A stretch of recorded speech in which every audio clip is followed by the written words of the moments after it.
This is cosine with a Z and a K at the beginning. Cosine. And that's the Kionian word for best man. Wink wink. Is this episode about marriage? Are you kidding me? This has been around since TOS. This plot has been around since TOS with Spock. It's been around that long. Oh no, I have to go back to my home planet because reasons. And then I'm going to have to get married to somebody I was signed up to be married with when we were children. I'm going to use some new Trek examples. Remember Billups in Lower Decks? It's almost the same plot.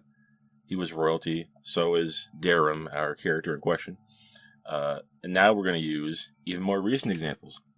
New Trek, Starfleet Academy, in fact. Remember that episode where Sam had to choose between her obligations to her people or her time in Starfleet? Remember the hologram people, and they say, like, you have to do X, Y, and Z, blah, blah, blah, and then she goes her own way, and there's a conflict. Remember that? It's back! Remember when Jaden, our Klingon friend, got into a conflict with his own family when he wanted to join Starfleet? She gets taken out of the lineup by Nala Ake, and she gets said, they tell her that we're putting you in the pre-command stream for your education. You're going to be doing a lot more work, but we're going to groom you essentially into being a captain. And of course, Genesis Live wants this because she wants to be a captain. They play a game called Toxic or Non-Toxic, where they go to what I assume is medbay or something like that, and fool around with captured organisms and chemicals. They put their hand in it to find out if it's poison. The fact that Caleb can hack anything, I'm starting to not enjoy that, because this is kind of becoming a tool to do anything and go anywhere on the ship, no matter how dangerous it is.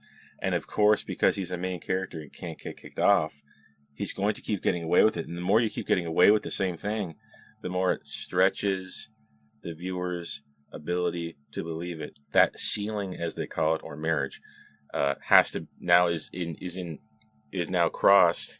now in opposition to Darum's time in Starfleet. I thought they came out of this smelling a little bit better than they used to. I was going to say smelling like a rose, but that's a little bit too affectionate for this episode. This episode, Cosine, ultimately was, I think, intended to be just a break. We're just taking a break from the last episode, and sometimes it's okay to not really do anything. Sometimes it's good to stop and smell the roses. Oh no, my family wants this, but I want this. It's old, stale bread. It's been around forever. If I told you the plot outline for this episode, you could almost guess what was going to happen.